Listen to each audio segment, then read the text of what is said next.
Xin chào các bạn, đây là Gina trong chương trình kể chuyện hôm nay trên kênh Gina kể chuyện. Hôm nay, mình sẽ đưa các bạn bước vào một thế giới đầy bí ẩn, nơi tình thân, tình bạn và lòng dũng cảm đối đầu với bóng tối của tận thế. Một cô gái trẻ, một gia đình kiên cường và một bí mật chết người ẩn trong chai chất lỏng tím đỏ. Liệu họ có thể sống sót trước cơn bão mang tên Sammy? Mọi thứ bắt đầu từ một ngôi làng nhỏ, nơi những lời thì thầm trong gió dẫn dắt số phận. Các bạn đã sẵn sàng chưa? Hãy cùng mình khám phá tập 1 của câu chuyện tận thế zombie tôi đưa cả nhà lên núi xây hầm trú ẩn. Và đừng quên chuẩn bị tinh thần, vì những bí mật này sẽ khiến tim bạn đập thình thịch. Đừng rời mắt khỏi màn hình và cùng Gina bắt đầu nào. Chương 1, lời nhắn dưới ánh đèn. Ánh đèn neon mờ nhạt từ con phố nhộn nhịp len qua rèm cửa, hắt lên khuôn mặt tái nhợt của Lục Tinh Di. Trong căn hộ nhỏ chật chội giữa lòng thành phố, cô gái 25 tuổi ngồi trước màn hình laptop, đôi mắt đỏ ngầu vì những đêm thức trắng làm việc. Công việc thiết kế đồ họa đã hút cạn sức sống của cô, biến những ngày dài thành một vòng lặp vô nghĩa. Sáng họp, chiều chỉnh thiết kế, đêm ôm lấy màn hình đến khi đồng hồ chỉ 3 giờ sáng. Tiếng quạt máy kêu vo ve hòa lẫn với không khí tĩnh lặng, cho đến khi một tiếng gõ cửa bất ngờ vang lên, khiến trái tim Tinh Di giật thót. Ai lại đến vào giờ này? Tinh Di lẩm bẩm, tim đập mạnh. Cô thận trọng bước ra cửa, nhìn qua khe nhỏ. Một người giao hàng đứng đó, chiếc mũ vàng kéo thấp che gần kín khuôn mặt. Ký nhận gói hàng của cô, anh ta nói nhanh, giọng khô khốc, nhét một hộp giấy nhỏ vào tay cô rồi biến mất vào bóng tối hành lang. Tinh Di cau mày, lòng đầy nghi hoặc. Cô không đặt hàng, cũng chẳng gọi đồ ăn. Hộp giấy nhẹ tênh, lắc thử không có tiếng động. Cô mang vào phòng, đặt lên bàn, đôi tay khẽ run khi mở nắp. Hai bức ảnh trượt ra, rơi xuống sàn gỗ lạnh lẽo. Bước đầu tiên khiến Tinh Di rùng mình, một phòng thí nghiệm u ám, ánh đèn huỳnh quang chiếu lên một bóng người với dáng vẻ kỳ lạ, đôi mắt đờ đẫn, da tái xanh như không còn sự sống. Bước thứ hai còn đáng sợ hơn, một sinh vật gầm gừ trong lồng sắt, răng nanh sắc nhọn, đang xé toạc một con vật nhỏ, ánh mắt hung tợn như muốn nuốt chửng mọi thứ. Tinh Di cảm thấy dạ dày quặn thắt, trái tim đập loạn nhịp.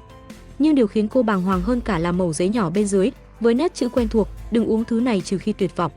Sammy sắp lan khắp thế gian. Về nhà ngay. Bên dưới là một chai chất lỏng màu tím đỏ, niêm phong chặt chẽ, lấp lánh dưới ánh đèn neon. Nét chữ ấy thuộc về Tô Thanh Lam, người bạn thân thời thơ ấu của Tinh Di. Ký ức ùa về như cơn sóng, những ngày hè chạy nhảy trên cánh đồng lúa xanh mướt, những đêm trăng rằm trốn trong hang động bí mật trên núi, nơi Thanh Lam từng cười rạng rỡ, nói: "Tinh Di, nếu thế giới sụp đổ, chúng ta sẽ trốn ở đây, mãi mãi bên nhau." Nhưng 3 năm trước, Thanh Lam đột nhiên biến mất sau khi được một viện nghiên cứu bí mật tuyển chọn. Mọi liên lạc giữa họ tan biến như sương sớm. Tại sao bây giờ cô ấy lại gửi thứ này? Sammy là gì? Một lời cảnh báo hay một trò đùa ác ý? Tinh Di chạy vào nhà vệ sinh, bốc nước lạnh tạt lên mặt, cố xua tan sự hoang mang. Cô mở điện thoại, lướt qua các tin tức mới nhất. Một tiêu đề đập vào mắt, các vụ tấn công bất thường gia tăng, nghi ngờ dịch bệnh mới. Một video quay lén từ một bệnh viện lớn cho thấy cảnh hỗn loạn, những bóng người gầm gừ, lao vào nhau như thú dữ, ánh mắt vô hồn giống hệt bóng người trong bức ảnh. Tinh Di lắc đầu, tự nhủ, không phải bệnh dại, đây là thứ gì đó kinh khủng hơn. Trái tim cô thắt lại khi nghĩ đến Lục Tiểu Nguyệt, em họ đang thực tập tại bệnh viện lớn nhất thành phố. Cô bấm số Tiểu Nguyệt, nhưng chỉ nhận được tiếng tút dài vô vọng. Cô ngồi phịch xuống ghế, tay nắm chặt chai chất lỏng tím đỏ. Tinh Di biết mình phải hành động. Cô gọi cho quản lý, giọng kiên định, tôi xin nghỉ vài ngày. Đầu dây bên kia, giọng người quản lý gào lên, Lục Tinh Di, cô đùa tôi à? Nếu không đến công ty trong 30 phút, cô nghỉ việc luôn đi. Tinh Di mỉm cười nhạt, cúp máy. Công việc này, dù từng là giấc mơ của cô, giờ chẳng còn ý nghĩa khi thế giới đang đứng trước lằn ranh sinh tử. Cô bắt đầu đóng gói hành lý, vài bộ quần áo, laptop, một con dao gấp nhỏ và chai chất lỏng bí ẩn. Cô gói kỹ chai chất lỏng trong một chiếc khăn, cất sâu vào ba lô, như thể nó là một báu vật mong manh. Trước khi rời căn hộ, Tinh Di nhìn quanh lần cuối. Những bức tranh cô vẽ treo trên tường, những bản thiết kế dang dở và chiếc ghế sofa cũ kỹ nơi cô từng ngồi khóc khi mẹ qua đời 10 năm trước. Cô thở dài, khóa cửa, lòng thầm nhủ, nếu Thanh Lam nói đúng, mình phải về quê ngay. Trên tàu cao tốc, Tinh Di nhìn qua cửa sổ, ánh mắt mờ đi bởi những giọt nước mắt không tên. Cô gọi cho cha, giọng nghẹn ngào, cha, con sắp về. Cha chuẩn bị lương thực, nước uống, cả hạt giống nữa nhé. Có thể, chúng ta sẽ cần chúng. Cô ngập ngừng, không dám nói hết sự thật về Sammy, sợ cha lo lắng. Đầu dây bên kia, giọng cha trầm ấm, con về cẩn thận, Tinh Di, cha sẽ chuẩn bị mọi thứ. Cô mỉm cười, cảm nhận hơi ấm gia đình dù cách xa hàng trăm cây số. Làng quê của họ nhỏ bé, chỉ hơn 60 hộ, nằm nép mình dưới chân núi. Nhưng gia đình Hạ, thế lực lớn nhất làng, luôn tìm cách áp bức những hộ ngoại lai như nhà cô. Hạ Lão Tam, người đứng đầu, nổi tiếng tham lam và bá đạo. Tinh Di biết, nếu Sammy thực sự đến, gia đình Hạ sẽ là mối đe dọa lớn không kém dịch bệnh. Chương 2, hành trình về chốn xưa. Ánh nắng nhạt dần qua cửa sổ tàu cao tốc, hắt lên khuôn mặt trầm tư của Lục Tinh Di. Cô ngồi co mình trong góc ghế, tay nắm chặt ba lô chứa chai chất lỏng tím đỏ mà Tô Thanh Lam gửi. Tiếng bánh tàu lăn đều đều như một khúc nhạc buồn, kéo cô về những ngày thơ ấu bên cánh đồng lúa xanh mướt, nơi cô và Thanh Lam từng đùa giỡn dưới ánh trăng rằm. Nhưng giờ đây, thế giới ngoài kia đang chìm trong bóng tối và lời nhắn của Thanh Lam như một ngọn lửa nhỏ dẫn lối cô trở về quê nhà. Tinh Di mở điện thoại, lướt qua những dòng tin tức mới nhất. Các tiêu đề nhảy múa trước mắt, vụ tấn công bất thường lan rộng, chính quyền kêu gọi bình tĩnh. Một video ngắn do cư dân mạng đăng tải khiến tim cô thắt lại, cảnh hỗn loạn trong một bệnh viện lớn. Những bóng người gầm gừ, lao vào nhau như thú dữ, ánh mắt vô hồn giống hệt sinh vật trong bức ảnh Thanh Lam gửi. Sammy, Tinh Di lẩm bẩm, từ nay giờ đây như một lời nguyền. Cô nhớ đến Lục Tiểu Nguyệt, em họ đang thực tập tại bệnh viện lớn nhất thành phố. Cô bấm số lần nữa, nhưng vẫn chỉ nhận được tiếng tút dài vô vọng. Tiểu Nguyệt, em phải an toàn, cô thì thầm, mắt nhòa đi. Cô gọi lại cho cha, giọng cố giữ bình tĩnh, cha, con sắp về. Cha chuẩn bị lương thực, nước uống, cả hạt giống nữa nhé. Có thể, chúng ta sẽ cần nhiều thứ hơn bình thường. Cô ngập ngừng, không dám nói rõ về Sammy. 10 năm trước, khi mẹ cô ra đi vì bệnh nặng, cha đã trở thành trụ cột, một mình chăm sóc ông nội và cô. Cô không muốn ông lo lắng thêm. Con về sớm thôi, cha đừng lo, cô nói, giọng nghẹn lại. Đầu dây bên kia, giọng cha trầm ấm, cha biết rồi, cha sẽ chuẩn bị. Về cẩn thận, Tinh Di. Tàu dừng tại ga quê nhà vào buổi chiều tà. Tinh Di kéo vali, hít sâu mùi hương đồng cỏ quen thuộc. Làng quê hiện ra trước mắt, những mái nhà lợp ngói đỏ, cánh đồng lúa trải dài và dãy núi mờ sương phía xa. Nhưng không khí hôm nay khác lạ, như thể một cơn bão vô hình đang đến gần. Những người dân làng đi ngang qua nhìn cô với ánh mắt tò mò, vài người thì thầm to nhỏ. Tinh Di siết chặt ba lô, bước nhanh về nhà, lòng đầy lo âu nhưng cũng ấm áp khi nghĩ đến gia đình. Vừa đến cổng, ông nội đã đứng chờ, tay cầm quả dưa hấu chín mọng. Tinh Di, cháu về rồi. Ông cười lớn, nếp nhăn trên khuôn mặt hằn sâu nhưng ánh mắt vẫn sáng rực. Ông từng là đầu bếp nổi tiếng trong làng, chuyên làm món thịt muối khiến ai nếm cũng nhớ mãi. Tinh Di chạy đến ôm ông, cảm nhận hơi ấm quen thuộc. Ông nội, cháu nhớ ông quá. Cô cười, nhưng ánh mắt không giấu được nỗi lo. Cha cô bước ra từ sân, dáng người cao lớn nhưng tóc đã điểm bạc. Về rồi à, con gái? Sao đột ngột thế? Ông hỏi, giọng trầm nhưng đầy yêu thương. Tinh Di chưa kịp trả lời thì chú tôi, người chú khuyết tật của cô lặng lẽ xuất hiện. Chú ngồi trên xe lăn, đôi tay chai sạn vì làm vườn, nhưng nụ cười hiền lành khiến cô thấy yên lòng. Chú ra hiệu bằng tay, ý hỏi cô có mệt không. Tinh Di nắm tay chú, khẽ nói, cháu ổn, chú. Nhưng, chúng ta cần nói chuyện. Trong căn nhà gỗ đơn sơ, cả gia đình quây quần bên bàn ăn. Ông nội dọn ra món thịt muối thơm lừng, kèm bát canh rau cải ngọt từ vườn sau nhà. Tinh Di kể lại mọi chuyện, gói hàng từ Thanh Lam, 2 bức ảnh đáng sợ, lời nhắn về Sammy và chai chất lỏng tím đỏ. Cô lấy chai chất lỏng ra, đặt lên bàn, ánh sáng từ ngọn đèn dầu chiếu lên làm nó lấp lánh kỳ lạ. Thanh Lam bảo cháu đừng uống, trừ khi tuyệt vọng. Cô ấy nói Sammy sắp lan khắp nơi. Cháu nghĩ chúng ta cần chuẩn bị cho điều tồi tệ nhất. Cha tôi cau mày, ánh mắt trầm ngâm. Sammy là gì? Bệnh dịch sao? Ông hỏi, giọng đầy nghi hoặc. Tinh Di lắc đầu, không biết giải thích thế nào. Con không chắc, nhưng tin tức nói nó không giống bệnh dại. Nó nguy hiểm hơn nhiều.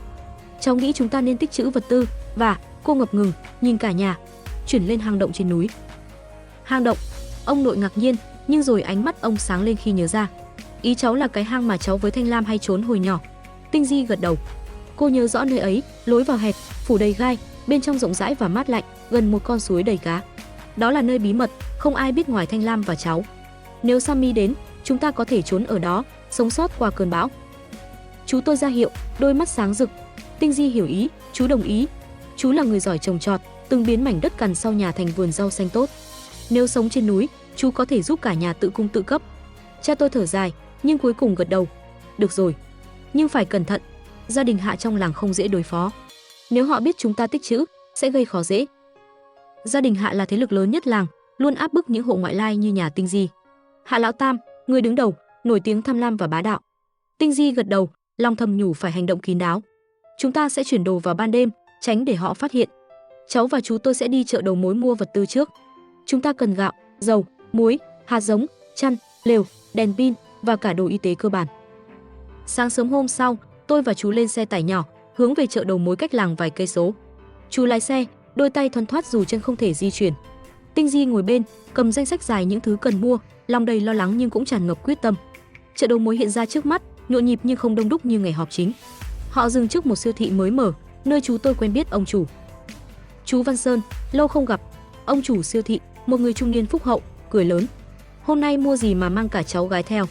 Chú ra hiệu, Tinh Di nói thay, cháu muốn mua số lượng lớn, gạo, dầu, muối, hạt giống, lều, chăn, đèn pin và đồ y tế. Ông chủ ngạc nhiên, nhưng thấy danh sách dài của Tinh Di, mắt ông sáng lên. Được, vào kho chọn đi, vì chú tôi giảm giá 10%. Trong kho hàng rộng lớn, Tinh Di như lạc vào mê cung. Cô chọn 10 bao gạo 50 kg, 5 thùng dầu ăn, các túi muối, đường, mì khô và đồ hộp đủ dùng cho cả năm. Cô lấy thêm hạt giống rau cải, ngô, khoai tây và cả đậu tương, nghĩ đến vườn của chú tôi trên núi. Cô chọn 5 chiếc lều chống nước, 10 tấm chăn dày, 20 đèn pin, pin dự phòng và một thùng đồ y tế gồm băng gạc, cồn, thuốc giảm đau và kháng sinh. Ông chủ cười, tặng thêm 2 hộp bột dinh dưỡng. Cô gái trẻ, mua nhiều thế này định mở tiệm à? Ông đùa. Tinh Di mỉm cười, nhưng lòng nặng trĩu. Cháu chỉ chuẩn bị cho gia đình thôi.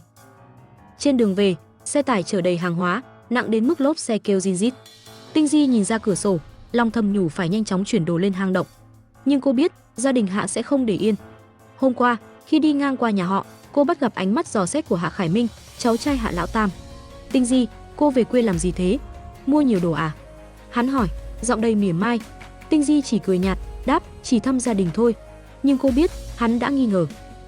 Về đến nhà, cả gia đình bắt tay vào chuẩn bị. Ông nội kiểm tra thực phẩm, chia thành từng phần nhỏ, gói trong túi chống ẩm để bảo quản lâu dài. Cha tôi lấy bản đồ cũ của làng, vẽ lại đường lên hang động, đánh dấu các lối đi bí mật để tránh bị phát hiện. Chú tôi kiểm tra xe đẩy, gia cố thêm dây buộc để chở hàng nặng. Tinh Di với sự tỉ mỉ, lập danh sách chi tiết, số lượng thực phẩm, thời gian sử dụng và kế hoạch trồng trọt. Chúng ta sẽ chuyển đồ vào ban đêm, cô nói, giọng kiên định. Phải làm thật kín, không để gia đình Hạ biết. Đêm ấy, dưới ánh trăng mờ ảo, cả nhà bắt đầu hành trình. Tôi và chú đẩy xe đầy gạo và dầu, cha tôi và ông nội đi trước, cầm đèn pin dẫn đường. Con dốc lên núi gập ghềnh, nhưng ánh trăng soi sáng lối đi, như thể đang che chở cho họ. Tinh Di nhớ lại những đêm cùng Thanh Lam trốn trong hang, lòng chợt ấm áp. Thanh Lam, tớ sẽ bảo vệ gia đình, cô thì thầm, nắm chặt ba lô chứa chai chất lỏng tím đỏ. Hang động hiện ra trước mắt, lối vào phủ gai như một tấm màn bí mật. Tinh Di biết, đây sẽ là pháo đài của họ, nơi họ đối mặt với cơn bão tận thế. Chương 3, kho tàng dưới ánh trăng. Ánh trăng rằm treo lơ lửng trên bầu trời, phủ một lớp bạc mờ ảo lên con đường mòn dẫn về làng quê của Lục Tinh Di. Chiếc xe tải cũ kỹ của chú tôi lăn bánh chậm rãi, chở đầy hàng hóa từ chợ đầu mối, những bao gạo nặng trĩu, thùng dầu ăn, túi muối và gói hạt giống được buộc chặt bằng dây thừng. Tinh Di ngồi bên ghế phụ, ánh mắt lướt qua đống vật tư, mỗi món đồ như một mảnh ghép hy vọng cho cuộc sống mới mà gia đình cô đang chuẩn bị. Chú, chúng ta phải chuyển hết lên hang động trước khi gia đình Hạ nghi ngờ, Tinh Di nói, giọng nhỏ nhưng kiên định. Chú tôi gật đầu, đôi tay chai sạn nắm chặt vô lăng. Dù không thể nói, ánh mắt chú sáng lên, như muốn hứa rằng sẽ cùng cô vượt qua mọi thử thách. Tinh Di mỉm cười, cảm nhận sự gắn kết vô hình giữa hai chú cháu. Chú dù khuyết tật, luôn là người biến những mảnh đất cằn cỗi thành vườn rau xanh tốt. Cô tin rằng, trên núi, chú sẽ là chỗ dựa vững chắc cho cả nhà. Về đến căn nhà gỗ đơn sơ, cả gia đình quây quần trong sân nhỏ dưới ánh đèn dầu mờ nhạt. Ông nội ngồi trên ghế mây, tay cầm điếu thuốc lá, khói bay lượn như những suy tư không lời. Cha cô kiểm tra từng bao hàng, đôi mày nhíu chặt. Tinh Di, con mua nhiều thế này, chắc tốn không ít tiền, ông nói, giọng pha chút lo lắng. Tinh Di nắm tay cha, cười nhẹ, cha, tiền bạc giờ không quan trọng.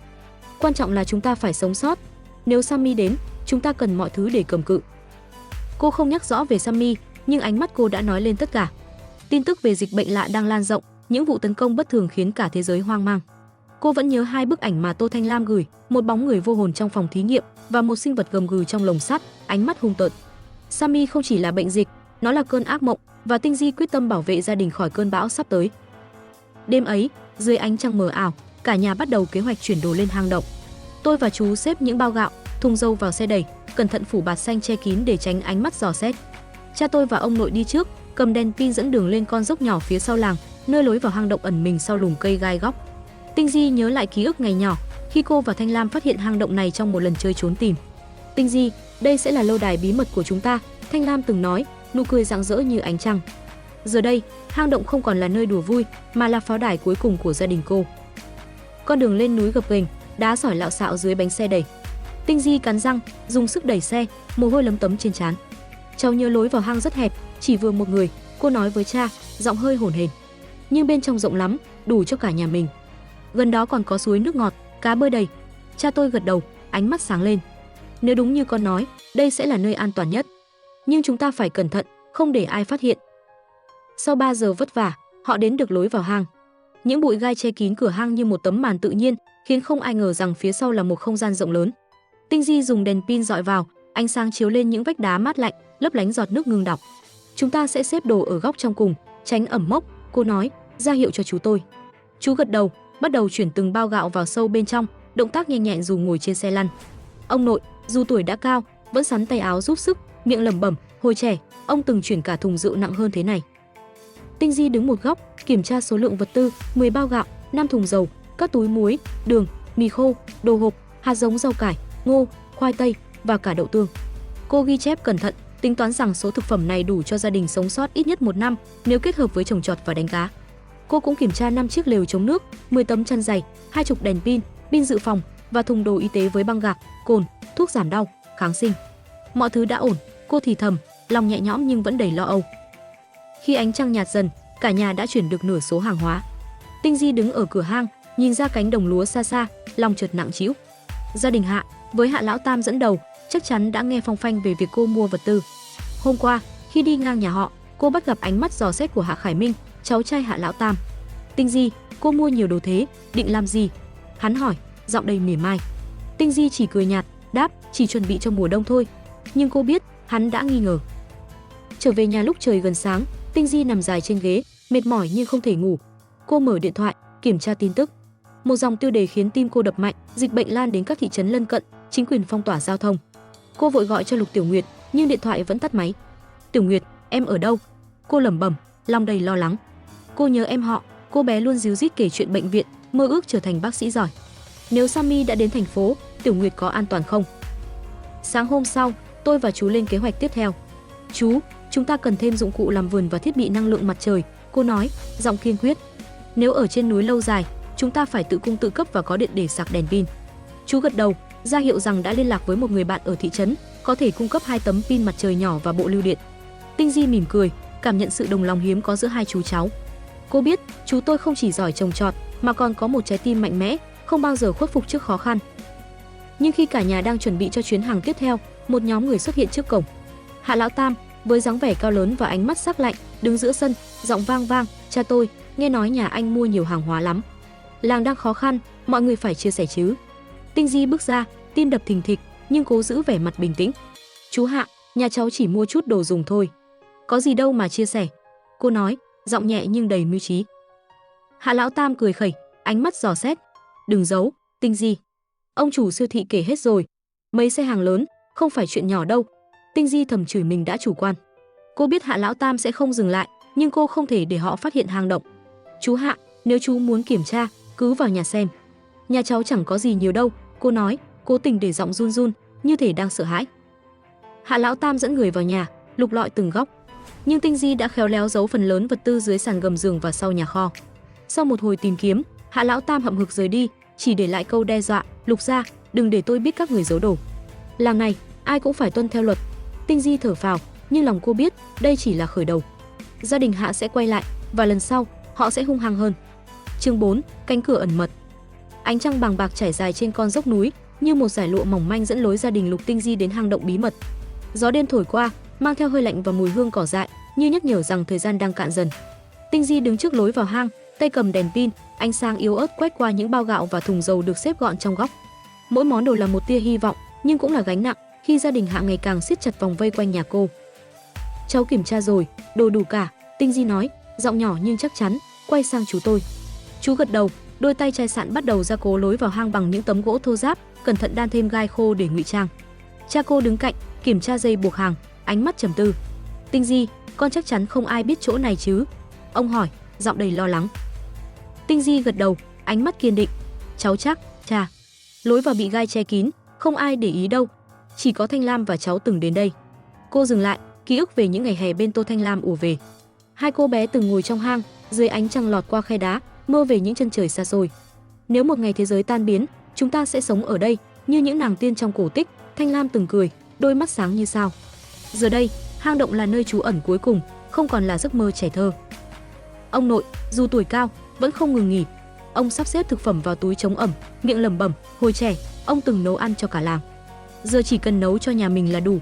Tinh Di cười, nắm tay ông. Ông nội, món thịt muối của ông là báu vật. Trên núi, chúng ta sẽ dựa vào ông ấy. Ông nội cười lớn, nếp nhăn giãn ra, nhưng ánh mắt thoáng lo âu. Tinh Di, gia đình Hạ không dễ đối phó. Hôm nay Hạ lão tam lại đến, đòi kiểm tra vật tư của làng. Tinh Di cau mày.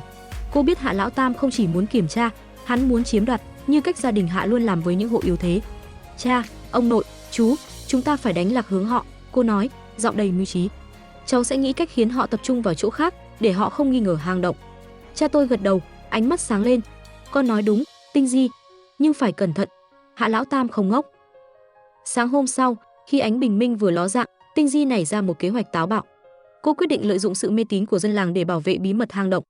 Làng quê cô, dù nhỏ bé, vẫn giữ nhiều truyền thuyết về núi thần, nơi hang động tọa ẩn. Dân làng tin rằng núi có những linh hồn bảo vệ và bất kỳ ai quấy nhiễu sẽ gặp tai họa. Tinh Di bàn với cả nhà, cháu sẽ lan truyền tin đồn rằng chúng ta chuyển đồ ra đồng bằng, nhưng cố ý để lộ rằng có thứ gì đó kỳ lạ gần núi, khiến họ không dám lên kiểm tra. Tinh Di bắt đầu hành động ngay. Cô lén đến đình làng, nơi các bà thường tụ tập buôn chuyện, và giả vờ lo lắng kể với bà Tư, người nổi tiếng lắm mồm. Bà Tư, đêm qua cháu thấy ánh sáng lạ trên núi, như ma quỷ dẫn đường. Cháu sợ quá, không dám lên đó nữa.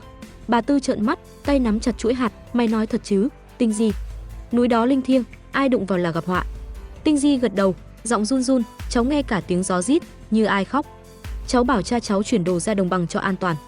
Bà Tư gật gù, lập tức kể lại cho những người khác, và chẳng mấy chốc, tin đồn lan khắp làng. Để tăng tính thuyết phục, tôi và chú cố tình đẩy một xe hàng nhỏ ra cánh đồng phía nam, cách xa núi, và để lại vài bao gạo cũ dưới gốc cây, như thể họ đang giấu đồ ở đó. Cô biết Hạ lão tam sẽ nghe tin đồn và tập trung tìm kiếm ở đồng bằng, tránh xa hang động. Quả nhiên, buổi chiều, Hạ Khải Minh, cháu trai Hạ lão tam, dẫn vài người ra đồng, lục lọi khắp nơi. Tinh Di đứng từ xa, quan sát, khóe môi nhếch lên. Hắn cắn câu rồi, cô thì thầm, lòng nhẹ nhõm. Nhưng niềm vui chẳng kéo dài. Khi trở về nhà, Tinh Di phát hiện một lá thư kẹp dưới cửa. Nét chữ nguệch ngoạc, chỉ vài dòng, lục ra, đừng tưởng giấu được ta. Giao vật tư, hoặc cả nhà mày sẽ hối hận. Không có chữ ký, nhưng Tinh Di biết đây là lời đe dọa từ Hạ lão tam. Cô nắm chặt thư, tim đập thình thịch. Hắn đã nghi ngờ, và lần này, hắn không chỉ muốn vật tư, hắn muốn ép cả nhà cô vào đường cùng. Tinh Di kể lại cho gia đình, giọng bình tĩnh nhưng ánh mắt lo âu. Cha, ông nội, chú, chúng ta phải tăng tốc. Cháu sợ Hạ lão tam sẽ thuê người theo dõi. Chú tôi ra hiệu, ánh mắt kiên định, như muốn nói rằng chú sẽ làm mọi thứ để bảo vệ hang động. Ông nội thở dài, Tinh Di, con làm tốt lắm, nhưng Hạ lão tam không dễ đối phó. Hắn có cả băng nhóm ngoài làng. Cha tôi nắm tay cô, giọng trầm, con đừng sợ, cha sẽ ở đây, bảo vệ cả nhà. Đêm đó, cả nhà đẩy nhanh tiến độ chuyển đồ lên hang. Tôi và chú đi sau, cẩn thận xóa dấu bánh xe trên đường mòn. Cha tôi và ông nội sắp xếp vật tư trong hang, phân chia không gian sống, một góc để ngủ, một góc để nấu ăn và một góc nhỏ gần suối để giặt giũ. Tinh Di kiểm tra lại thùng đồ y tế, đảm bảo có đủ băng gạc, cồn và thuốc kháng sinh. Cô cũng lấy chai chất lỏng tím đỏ ra, nhìn nó lấp lánh dưới ánh đèn pin. Thanh Lam, cậu gửi thứ này để làm gì? Cô thì thầm, lòng đầy nghi hoặc. Khi ánh trăng nhạt dần, cả nhà hoàn tất chuyến hàng cuối. Chú tôi dựng một cánh cửa gỗ kiên cố, phủ lớp gai khô bên ngoài, khiến lối vào hang trông như một bụi cây hoang dại. Chú, cánh cửa này chắc chắn chứ? Tinh Di hỏi, ánh mắt sáng lên. Chú gật đầu, ra hiệu rằng không ai có thể phá được. Tinh Di mỉm cười, cảm nhận sự an toàn mà hang động mang lại. Nhưng trong lòng, cô biết gia đình Hạ sẽ không dừng lại, và Sammy đang đến gần hơn bao giờ hết. Sáng hôm sau, Tinh Di quyết định thăm dò tình hình. Cô lén đi qua nhà Hạ lão tam, giả vờ nhặt rau ngoài đồng để quan sát. Hạ Khải Minh đang đứng trước sân, nói chuyện với một nhóm người lạ mặt, dáng vẻ hung hãn. Tìm khắp làng, cả đồng bằng nữa, lục ra chắc chắn giấu đồ đâu đó. Hắn gầm gừ. Tinh Di cúi đầu, tim đập mạnh. Cô biết thời gian đang cạn, và cô phải nghĩ ra cách mới để bảo vệ gia đình. Trở về nhà, Tinh Di bàn với cả nhà một kế hoạch táo bạo hơn. Cháu sẽ giả vờ hợp tác với Hạ lão tam, cô nói, giọng kiên quyết. Cháu sẽ đưa họ một ít vật tư, nói rằng đó là tất cả những gì chúng ta có, để họ buông thà. Nhưng cháu cần cha và chú giúp cháu diễn kịch. Cha tôi cau mày, Tinh Di, nguy hiểm quá. Nếu họ phát hiện con lừa họ. Tinh Di nắm tay cha, ánh mắt sáng rực. Cha, con sẽ cẩn thận. Chúng ta không còn nhiều thời gian. Chiều hôm ấy, Tinh Di mang 3 bao gạo cũ và 2 thùng dầu nhỏ đến nhà Hạ lão tam. Cô đứng trước sân, giọng run run. Chú Hạ, đây là tất cả vật tư nhà cháu có. Cháu không muốn gây rắc rối, chỉ xin chú để nhà cháu yên. Hạ lão tam bước ra, ánh mắt dò xét. Chỉ thế này thôi sao, Tinh Di? Đừng tưởng ta dễ lừa. Tinh Di cúi đầu, giả vờ sợ hãi. Chú, thật đấy. Cháu không dám giấu. Cháu chỉ muốn gia đình được an toàn. Hạ lão tam hừ lạnh, ra hiệu cho Hạ Khải Minh nhận hàng. Nhưng ánh mắt hắn vẫn đầy nghi ngờ. Tinh Di, nếu ta phát hiện mày giấu đồ, đừng trách ta độc ác. Tinh Di gật đầu, lòng nhẹ nhõm khi thấy hắn cắn câu. Nhưng khi quay về, cô phát hiện một bóng người lén lút gần nhà mình. Ai đó? Cô quát, chạy đến, nhưng người kia đã biến mất vào bóng tối. Tinh Di siết chặt tay, biết rằng Hạ lão tam đã cho người theo dõi. Đêm ấy, cả nhà họp lại trong hang động. Tinh Di kể về bóng người lạ, giọng lo lắng, họ đang nghi ngờ. Chúng ta phải sống trong hang từ bây giờ, không được về nhà nữa. Chú tôi ra hiệu, ánh mắt kiên định, như muốn nói rằng hang động sẽ là nhà mới của họ. Ông nội cười nhẹ, Tinh Di, con thông minh lắm. Ông tin con sẽ bảo vệ được cả nhà. Cha tôi nắm tay cô, con là niềm tự hào của cha. Chương 5, tiếng gọi từ xa. Ánh bình minh len qua khe đá trong hang động, chiếu lên khuôn mặt mệt mỏi nhưng kiên cường của Lục Tinh Di. Cô ngồi trên tấm chăn trải tạm, tay nắm chặt điện thoại, ánh mắt dán vào màn hình đen xì sau hàng chục lần gọi cho Lục Tiểu Nguyệt mà không có hồi âm. Tin tức về Sammy ngày càng đáng sợ, các thành phố lớn bị phong tỏa, bệnh viện chìm trong hỗn loạn và những vụ tấn công bất thường lan rộng như ngọn lửa không thể dập tắt. Tinh Di cắn môi, lòng đau như cắt khi nghĩ đến em họ, cô bé luôn ríu rít với nụ cười tươi tắn, giờ có thể đang mắc kẹt giữa lằn ranh sinh tử. Trong hang động mát lạnh, gia đình Tinh Di vẫn bận rộn chuẩn bị cho cuộc sống mới. Ông nội tỉ mỉ phân loại thực phẩm khô, sắp xếp chúng thành từng phần nhỏ trong túi chống ẩm, miệng lẩm bẩm về cách bảo quản thịt muối để giữ lâu nhất. Cha cô kiểm tra tấm pin năng lượng mặt trời mà chú tôi vừa mang về từ thị trấn, đảm bảo chúng có thể sạc đèn pin và bộ lưu điện. Chú với đôi tay chai sạn đang đào một mương nhỏ dẫn nước từ con suối gần hang vào trong, tạo nguồn nước sạch cho cả nhà. Tinh Di nhìn gia đình, lòng ấm áp nhưng cũng nặng trĩu. Cô biết, dù hang động là nơi trú ẩn an toàn, gia đình Hạ vẫn là mối đe dọa không ngừng và Sammy đang đến gần hơn bao giờ hết. Tinh Di, con ăn chút gì đi, ông nội gọi, đặt trước mặt cô bát cháo ngô nóng hổi, nấu từ hạt giống dự trữ. Tinh Di cười nhạt, cầm thìa nhưng không nuốt nổi. Ông nội, cháu không đói, cháu chỉ lo cho Tiểu Nguyệt. Ông nội thở dài, vỗ vai cô, con bé mạnh mẽ, sẽ ổn thôi. Còn con, phải giữ sức, gia đình này cần con. Tinh Di gật đầu, nhưng ánh mắt vẫn đượm buồn. Cô nhớ Tô Thanh Lam, người bạn thân đã gửi lời cảnh báo về Sammy. Thanh Lam đang ở đâu? Liệu cô ấy có liên quan đến Tiểu Nguyệt không? Đúng lúc ấy, điện thoại Tinh Di rung lên, phá tan không khí tĩnh lặng của hang động. Một số lạ hiện trên màn hình. Cô vội bắt máy, giọng run run, alo, ai đó? Đầu dây bên kia, một giọng nói quen thuộc vang lên, yếu ớt nhưng đầy hy vọng, chị Tinh Di, là em, Tiểu Nguyệt đây. Tinh Di suýt đánh rơi điện thoại, trái tim đập loạn nhịp. Tiểu Nguyệt, em ở đâu? Em có sao không? Cô hỏi dồn dập, nước mắt trực trào. Em ổn, chị ơi, Tiểu Nguyệt đáp, giọng ngắt quãng. Bệnh viện bị tấn công, nhưng chị Thanh Lam đã cứu em. Bọn em đang ở một căn cứ an toàn, cách thành phố không xa. Tinh Di bàng hoàng, tay nắm chặt điện thoại. Thanh Lam, Tô Thanh Lam, cô ấy ở đó sao? Tiểu Nguyệt xác nhận, giọng pha chút lo lắng, chị Thanh Lam bảo em gọi cho chị, nói chị phải cẩn thận. Sammy không chỉ là bệnh dịch, nó là thứ gì đó do con người tạo ra. Chị đừng rời khỏi làng và đừng để ai biết về hang động. Tinh Di cảm thấy đầu óc quay cuồng. Thanh Lam không chỉ còn sống mà còn cứu Tiểu Nguyệt. Nhưng tại sao cô ấy biết về hang động? Và Sammy là thứ do con người tạo ra. Tiểu Nguyệt, em giữ an toàn nhé. Chị sẽ bảo vệ gia đình. Thanh Lam có nói gì thêm không? Tinh Di hỏi, cố giữ giọng bình tĩnh. Chị ấy bảo, chai chất lỏng tím đỏ là chìa khóa. Nhưng chị đừng dùng nó, trừ khi không còn cách nào khác. Tiểu Nguyệt đáp, rồi cuộc gọi đột ngột ngắt. Tinh Di gọi lại, nhưng chỉ nhận được tín hiệu bật. Cô ngồi phịch xuống, lòng đầy suy tư. Chai chất lỏng tím đỏ, lời nhắn của Thanh Lam và căn cứ an toàn, tất cả như một câu đố không lời giải. Nhưng ít nhất, Tiểu Nguyệt vẫn an toàn. Tinh Di thở phào, cảm thấy một tia hy vọng le lói. Cô phải bảo vệ gia đình, như cách Thanh Lam đang bảo vệ Tiểu Nguyệt. Cô lấy chai chất lỏng ra khỏi ba lô, nhìn nó lấp lánh dưới ánh đèn pin. Thanh Lam, cậu đang chiến đấu vì điều gì? Cô thì thầm, lòng tràn ngập quyết tâm. Nhưng niềm vui ngắn chẳng tày gang. Trưa hôm ấy, khi Tinh Di ra suối lấy nước, cô nghe tiếng bước chân lạ gần lối vào hang. Cô vội tắt đèn pin, nín thở, núp sau bụi gai. Hai bóng người xuất hiện, giọng nói nhỏ nhưng rõ ràng, Hạ lão tam bảo tìm khắp núi. Lục gia chắc chắn giấu đồ ở đây. Tinh Di siết chặt tay, nhận ra giọng của Hạ Khải Minh và một người lạ, có lẽ là tay chân của Hạ lão tam. Cô thầm chửi mình đã chủ quan, dù đã đánh lạc hướng họ ra đồng bằng, Hạ lão tam vẫn không từ bỏ ý định lục soát núi. Tinh Di lặng lẽ quay về hang, kể lại cho gia đình. Họ đang tìm kiếm gần đây. Chúng ta phải làm gì đó để ngăn họ, cô nói, giọng lo lắng. Chú tôi ra hiệu, ánh mắt kiên định, đề nghị tạo bẫy giả để đánh lạc hướng. Tinh Di gật đầu, nảy ra ý tưởng, chú, chúng ta sẽ làm vài dấu vết giả, dẫn họ đến vách đá bên kia núi.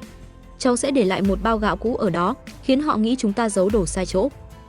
Cả nhà lập tức hành động. Chú tôi và Tinh Di lén ra ngoài, kéo một bao gạo cũ đến vách đá cách hang động vài trăm mét. Họ cố tình để lại dấu chân lộn xộn, gãy vài cành cây, như thể ai đó vội vã giấu đồ. Tinh Di còn lấy ít đất đỏ bôi lên bao gạo, tạo vẻ bụi bặm, cũ kỹ. Hy vọng họ cắn câu, cô thì thầm, lòng đầy hy vọng nhưng cũng lo âu. Cha tôi và ông nội ở lại hang, gia cố thêm cánh cửa gỗ, đảm bảo không ai phá được. Sáng hôm sau, Tinh Di lén quan sát từ xa.